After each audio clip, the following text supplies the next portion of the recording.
स्वागत है आप सभी का हमारा राजस्थान में और मैं हूं आपके साथ काव्य सेन। चलिए नजर डालते हैं हेडलाइंस पर। राजस्थान में जैमरों की संख्या में हुई गफलत, वीवीआईपी सुरक्षा लगी दांव पर।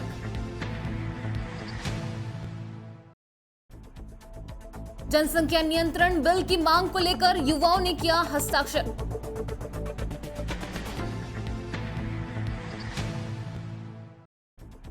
अवैध खनन पर सख्त, आईपीएस ब्रिजेश ज्योति उपाध्याय कार्रवाई कर बजरी से भरे 8 ट्रैक्टर ट्रॉली किए जब्त। और अब खबरें विस्तार से।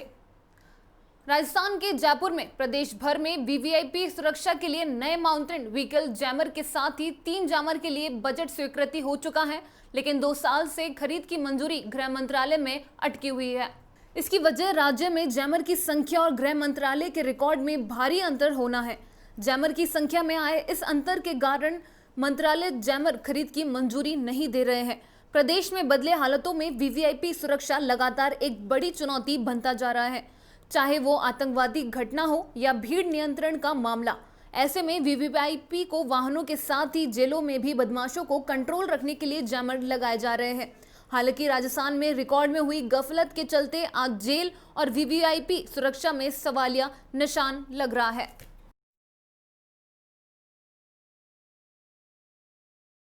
खबर जालौर से, जहां तवाव जसनपुरा पंचायत समिति के ग्राम पंचायत जोड़वाड़ा में नवनिर्वाचित सरपंच श्रीमती भोपाल कुंवर धर्मपत्नी योगेंद्र पाल सिंह चंपावत ने शुक्रवार को शुभ मुहूर्त में पदभार ग्रहण किया। ग्राम विकास अधिकारी रामकिशन विश्नोई द्वारा कार्य ग्रहण करवाया गया। इस मौके पर उप सरपंच नजर कंवर राजपूत, वार्ड पंच वार्ड नंबर 1 से प्रदीप कुमार सोलंकी रोटा, वार्ड नंबर 2 से खेताराम भीर, वार्ड नंबर 3 से जोग सिंह लूर, वार्ड नंबर 4 से श्रीमती हंजा देवी चौधरी लूर, वार्ड नंबर 5 से श्रीमती जोर कंवर राजपूत जोड़वाड़ा, वार्ड नंबर 6 से श्री इमका कुमारी मेघवाल जोड़वाड़ा, वार्ड नंबर 7 से मुकेश कुमार प्रजापत जोड़वाड़ा, वार्ड नंबर 8 से डूंगर राम चौधरी जोड़वाड़ा, वार्ड नंबर 9 से श्रीमती जनता देवी राजपुरोहित, वार्ड नंबर 10 से श्रीमती सरिया देवी दिवासी जोड़वाड़ा व विकास अधिकारी व सुरेंद्र सिंह राठौर जीपीएस सहित कई ग्रामीण मौजूद रहे। नवनिर्वाचित उप सरपंच नजर कंवर व भोपाल कंवर ने गांव के सभी मतदाताओं व 36 कौम के युवाओं व ग्रामीणों का आभार जताया। इस मौके पर समस्त वार्ड पंचगण व ग्रामवासी उपस्थित थे। वहीं आपको ज्ञात रहे कि निर्वाचित सरपंच भोपाल कंवर ने 42 मतों से विजय हासिल करने पर सभी 36 कौम के ग्रामीणों को धन्यवाद अर्पित किया और उन्होंने कहा कि गांव के विकास में सबका साथ व सबका विश्वास लेकर विकास कार्य करवाऊंगी।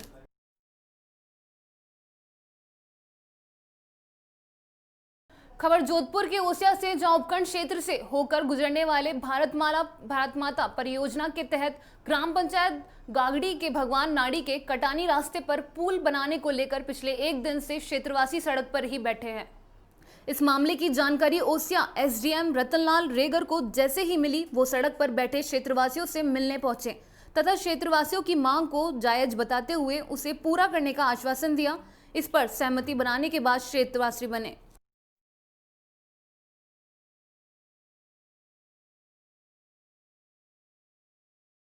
अब खबर जोधपुर के देचू से, जहां थाड़िया स्वर्गीय सूबेदार भंवर सिंह की स्मृति में वॉलीबॉल प्रतियोगिता का शुभारंभ सती माता मैदान में किया गया। कार्यक्रम के शुभारंभ पर मुख्य अतिथि अखिल भारतीय ब्राह्मण महासंघ के राजस्थान प्रदेश अध्यक्ष, राष्ट्रीय परशुराम सेना के राजस्थान प्रदेश महासचिव महेंद्र सिंह राजपुरोहित, घेवड़ा देचू सरपंच ठाकुर भवानी सिंह राठौर, ठाडिया पूर्व सरपंच मनोहर सिंह अगर सिंह, थाड़िया सरपंच पूसाराम मेघवाल, बागाराम जी जांगू, समस्त थाड़िया गांव युवा कार्यकर्ता मौजूद रहे। मुख्य अतिथियों का माला पहनाकर स्वागत किया गया। शुभारंभ के अवसर पर उद्घाटन मैच खीचड़ क्लब व जागू क्लब के बीच खेला गया। मुख्य अतिथियों प्रदेश अध्यक्ष ने संबोधित करते हुए कहा, प्रदेश सहित देश भर में वॉलीबॉल प्रतियोगिता की अपनी अलग ही पहचान है। ये प्रतियोगिता युवा वर्ग को अपनी ओर आकर्षित करती है। मंच संचालन फतेह सिंह ने किया।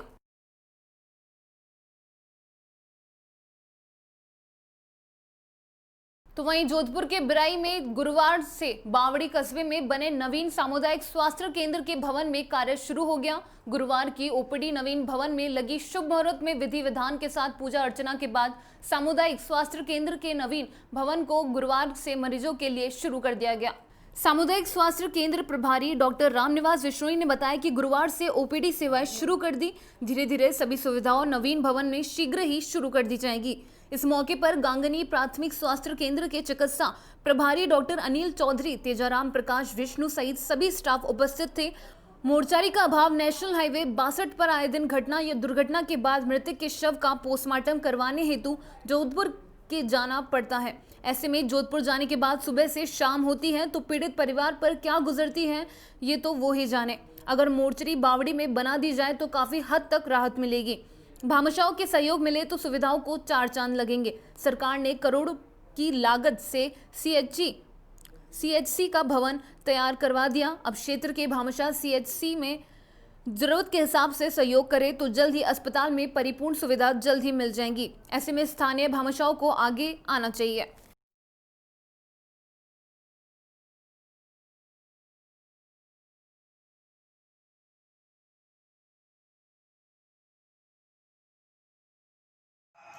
सीएससी बावड़ी की पुरानी बिल्डिंग से आज नई बिल्डिंग में स्थानांतरण किया है, शिफ्ट कराया गया है और अब निरंतर मरीजों को सेवाएं इस नई बिल्डिंग में दी जाएगी। भीलवाड़ा में मुख्यमंत्री अशोक गहलोत द्वारा चलाए गए नो मास्क नो एंट्री अभियान के तहत आज कोविड-19 जागरूकता के लिए भीलवाड़ा शहर के मुखर्जी उद्यान से साइकिल रैली निकाली गई। रैली को जिला कलेक्टर शिव प्रसाद एम नकाते ने हरी झंडी दिखाकर रवाना किया। इसके बाद स्वयं कलेक्टर नकाते ने भी साइकिल चलाकर आमजन को कोरोना के प्रति सचेत रहने का संदेश दिया। रैली शहर के मुख्य मार्गों से होते हुए सर्किट हाउस पहुंची। जिला कलेक्टर शिव प्रसाद एम नकाते ने कहा कि कोरोना के विरुद्ध राज्य सरकार के आदेश अनुसार आंदोलन जारी है। मुख्यमंत्री द्वारा चलाए गए जागरूकता अभियान का असर अब देखने को मिल रहा है और आमजन जागरूक हो रहा है, जिसके कारण इन दिनों कोरोना पॉजिटिव मरीजों की संख्या में कमी आई है। आगामी त्योहारों पर भी हम सतर्क रहकर चलना होगा, जिससे कि हम इस महामारी से बच सकें। राज्य सरकार के निर्देशानुसार कोरोना के विरुद्ध जन आंदोलन जारी है जिले में और इसमें सभी सामाजिक संस्थाएं सहभागी हो रही है। आज साइकिल क्लब के साथ जिला प्रशासन ने मिलकर ये साइकिल रैली निकाली है कोरोना के विरुद्ध इस जन आंदोलन को जारी रखने के लिए।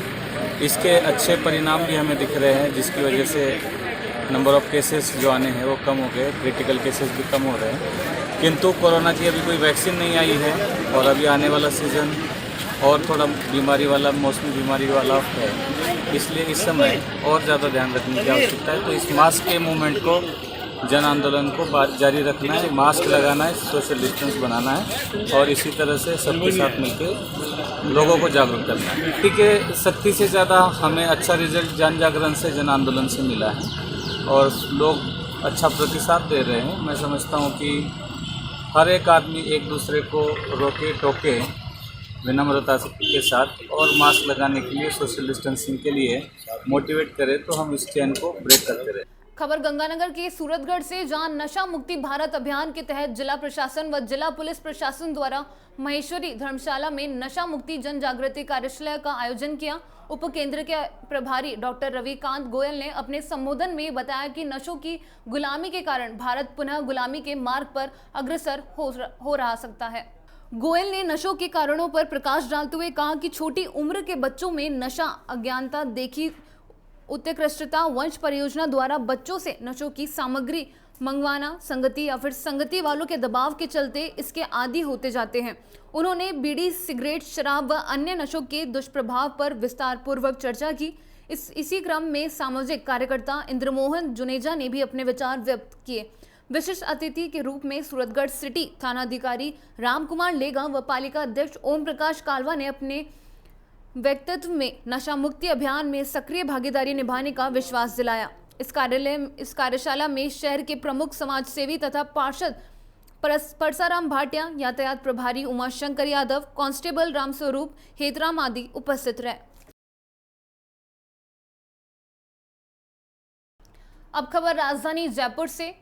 दिल्ली में सरकार बनाने के बाद आम आदमी पार्टी राजस्थान में जड़ें मजबूत करने की तैयारी में दिल्ली मॉडल पर पार्टी राजस्थान में भी जमीन तैयार में जुट गई है। निकाय चुनाव में आम आदमी पार्टी के कार्यकर्ता झाड़ू लेकर सफाई करते नजर आ रहे हैं।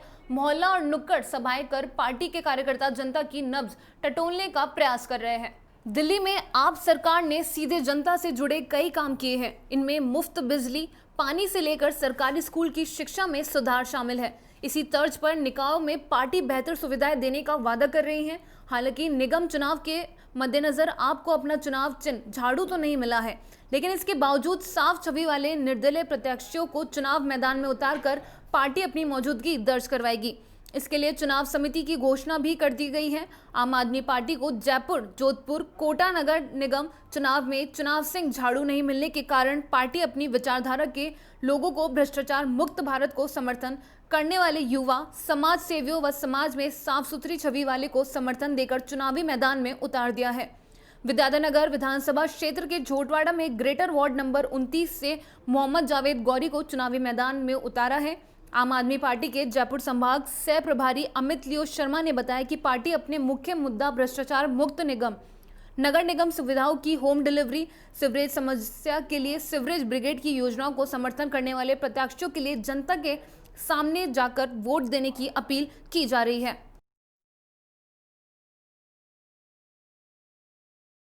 तो खबर राजधानी जयपुर के पावटा क्षेत्र से, जहां जनसंख्या समाधान फाउंडेशन के तत्वाधान में आयोजित हस्ताक्षर अभियान में पावटा कस्बे के रामलीला मैदान में युवाओं ने फाउंडेशन के प्रदेश उपाध्यक्ष पवन शर्मा जवानपुर के नेतृत्व में हस्ताक्षर अभियान चलाया गया। इस अभियान के तहत प्रदेश उपाध्यक्ष पवन शर्मा ने बताया, भारत की वर्तमान हालत बेहद चिंताजनक है। तेजी से बढ़ती हुई आबादी के कारण संसाधनों का सही उपयोग नहीं हो पा रहा है।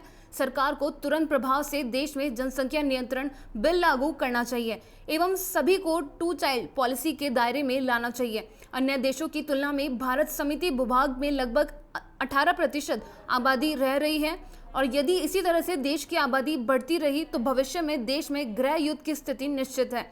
इसलिए सभी को एक मंच पर आकर जनसंख्या नियंत्रण बिल की मांग करनी चाहिए एवं सरकार को इस विषय पर शीघ्र कार्रवाई करनी चाहिए। पोस्ट कार्ड अभियान एवं हस्ताक्षर अभियान के माध्यम से लोगों में बढ़ती आबादी के प्रति जन जागृति का कार्य और तेज किया जाएगा। सभी कस्बों में जनसंख्या समाधान फाउंडेशन द्वारा हस्ताक्षर अभियान चलाकर लोगों को जोड़ने एवं बिल की मांग के समर्थन के उद्देश्य से जन जागरूक अभियान चलाए जा रहे हैं। वहीं जिला अध्यक्ष अनीश साय व्यास एवं सह संयोजक सुरेंद्र सिंह धिरावत ने भी उपस्थित युवाओं को संबोधित किया। इस अवसर पर जिला संघ चालक पुरुषोत्तम मिश्रा, ललित शर्मा, मनीष सेन, शुभम दीपेश, अनेक लोग मौजूद रहे।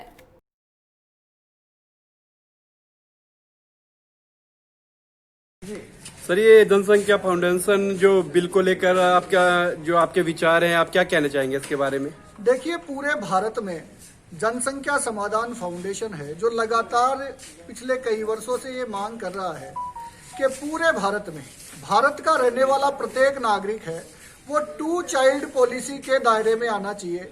परिवार नियोजन, क्योंकि भारत की जिस तरीके से तेजी से जो आबादी बढ़ रही है अभी फिलहाल, उससे मैं समझता हूं कि भारत का जो भविष्य है वो चाहे सरकार कितना ही इंफ्रास्ट्रक्चर डेवलप कर ले, इस तरीके से समाधान नहीं होगा। इसके लिए सबसे ज्यादा जरूरी ये है कि सभी वर्गों को, सभी लोगों को, चाहे वो किसी धर्म को मानने वाला हो, सभी लोगों को है जो 2 चाइल्ड पॉलिसी के दायरे में लाना चाहिए और इसी की मांग हम लोग जनसंख्या समाधान फाउंडेशन के तहत कर रहे हैं। तो सर, अभी तक इसे कितने लोग जुड़ चुके हैं आपसे? देखिए, पूरे देश भर के अंदर सभी राज्यों के अंदर है जो जिम्मेदारियां दे दी गई हैं। राजस्थान के अंदर भी है जो लगभग 25 जिलों में कार्यकारिणी बना दी गई है और काफी तेजी के साथ में इसको लेकर के हम लोग है जो सरकार से ये मांग उठा रहे हैं लगातार पूरे भारत भर में, चाहे वो पोस्ट कार्ड अभियान हो, चाहे वो हस्ताक्षर अभियान हो, चाहे वो पैदल मार्च हो, चाहे वो प्रत्येक उपखंड कार्यालय के माध्यम से प्रधानमंत्री को ज्ञापन हो। सरकार से हमारी ये लगातार मांग उठ रही है कि शीघ्र अतिशीघ्र भारत की ये जो समस्या है इसको गंभीरता से लेते हुए और जनसंख्या नियंत्रण बिल है जो देश में लागू। खबर भीलवाड़ा से, जहां अवैध बजरी खनन की शिकायतों के बाद आज सुप्रीम कोर्ट द्वारा गठित केंद्रीय एम्पावर्ड कमेटी ने भीलवाड़ा क्षेत्र से होकर गुजरने वाली कोठारी और बनास नदियों का निरीक्षण किया। टीम में केंद्रीय एम्पावर्ड कमेटी नई दिल्ली के chairman PV Jayakrishnan, member secretary Amarnath Sethi तथा मेंबर महेंद्र व्यास सहित शिकायतकर्ता दस्तक एनजीओ के अध्यक्ष आनंद सिंह और बजरी ट्रक यूनियन प्रदेशाध्यक्ष नवीन शर्मा के साथ ही जिला कलेक्टर शिव प्रसाद एम नकाते और पुलिस अधीक्षक प्रीति चनद्रा भी मौजूद रहे। इस दौरान टीम ने कई जगहों पर अवैध खनन को लेकर प्रशासन और खनिज विभाग के अधिकारियों के समक्ष नाराजगी भी जाहिर की। बजरी ट्रक यूनियन प्रदेशाध्यक्ष नवीन शर्मा ने कहा कि बजरी के अवैध खनन और बजरी रोक हटाने के लिए हमने सुप्रीम कोर्ट में याचिका दायर की थी, जिस पर आज केंद्रीय एम्पावर्ड कमेटी ने आज यहां पर नदियों का निरीक्षण किया है, जिसमें उन्होंने अवैध खनन को लेकर खनिज विभाग और प्रशासन के समक्ष नाराजगी जताई है। शिकायतकर्ता दस्तक एनजीओ के अध्यक्ष आनंद सिंह ने कहा कि आज बजरी ट्रैक्टर नहीं चलने का मुख्य कारण आज से इस टीम का यहां पर निरीक्षण करना है। इसको लेकर खनिज विभाग के अधिकारियों ने इसे रोकने का निर्णय लिया है। प्रशासन और खनिज विभाग यदि पहले ही इस तरह से अवैध बजरी खनन पर रोक लगा देता तो हमें यह याचिका दायर नहीं करनी पड़ती। अब खबर झुंझुनू जिले के उदयपुरवाटी क्षेत्र से, जहां निकटवर्ती शाकंभरी रोड पर स्थित कोट गांव व शाकंभरी की पहाड़ियों और आसपास के इलाके में पिछले काफी समय से अवैध खनन जोरों पर चल रहा है। अवैध पत्थर एवं बजरी खनन करने वाले पर कार्रवाई करने वाले जिम्मेदार अधिकारी कर्मचारी भी मौन है। खनन माफिया प्राकृतिक सौंदर्य को उजाड़ने में लगे हुए हैं। खनन माफिया पूरी तरह प्राकृतिक पहाड़ियों को अवैध खनन करके नामो निशान मिटा रहे हैं। अवैध पत्थरों व बजरी से भरी ट्रैक्टर ट्रॉली दिन दहाड़े पुलिस थाने के सामने से गुजरती है, लेकिन मिलीभगत होने के कारण रोकने टोकने वाला कोई नहीं। वन विभाग के अधिकारी कर्मचारी भी मामले को लेकर चुप बैठे हैं। खनन माफिया दिन रात अवैध खनन कर प्राकृतिक सौंदर्य को उजाड़ने में लगे हुए हैं। वहीं ट्रैक्टर चालकों से जगह जगह अवैध वसूली की जा रही है। आखिर कब प्रशासन की आंख खुलेगी?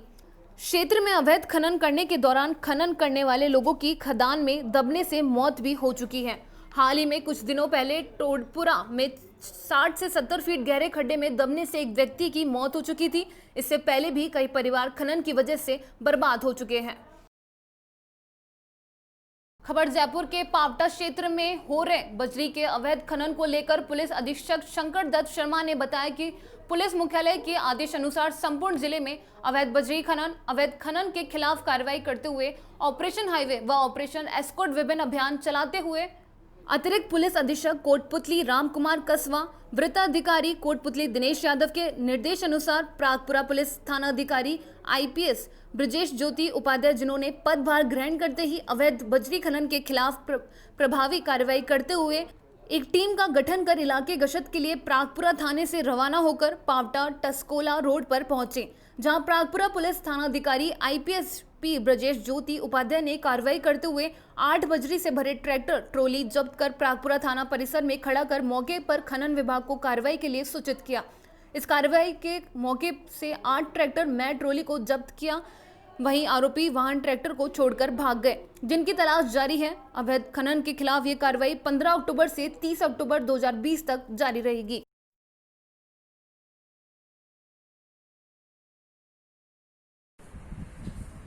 सर, आपके द्वारा आज अवैध खनन को लेके, अवैध बजरी खनन को लेके एक विशेष अभियान चलाया जा रहा है। उसके द्वारा आपने आज पावटा टस्कोला रोड पे अवैध बजरी खनन के खिलाफ कार्रवाई करते हुए आज कुछ ट्रैक्टर ट्रॉलियों को जब्त किया था। उसके बारे में आप क्या कहना चाहेंगे? एक्चुअली में जब मैंने ज्वाइन किया तो SP सर का निर्देश था कि ऑपरेशन हाईवे हमारा चल रहा है और ऑपरेशन स्कॉट चल रहा है, और IG सर के ऑफिस से भी एक आया था कि 15 से 31 अक्टूबर तक की अवैध बजरी का हमें रोकना है। तो हमने अचानक से रात में प्लान बनाया कि गश्त करेंगे और गश्त के समय जो बजरी वाले ट्रैक्टर्स है ना उनको रोकेंगे हम। तो हम रात को करीब 4 बजे उठ गए थे, गश्त किया पहले तो रात्रि वाला, और उसके बाद हम उस रोड पे गए जो आप बता रहे हो पावटा टस्कोला और आगे तक गए थे, रामपुरा तक गए थे हम। तो हमने रास्ते में देखा कि बहुत ज्यादा बजरी वाले ट्रैक्टर्स हैं, बहुत ज्यादा। तो हमने फिर हमने 2 टीमें बनाई। एक टीमें आगे थी, यहाँ इस तरफ थी जो CHC पावटा से अंदर घुस रही थी, और एक टीम पीछे से आ रही थी। पीछे वाली टीम बता रही थी ये किधर मुड़ रहे हैं, क्या हो रहा है। तो हमने इनको एक जगह पे घेरा, और उसके बाद जब 15 के करीब ट्रैक्टर हो गए तो हमने कॉल करके रुकवाया और सबको एक लाइन से हमने पकड़ने की कोशिश की। 5-6 ट्रैक्टर क्या है कि उसमें 5-6 खाली टाइप के थे, तो उनको हमने जब्त नहीं किया।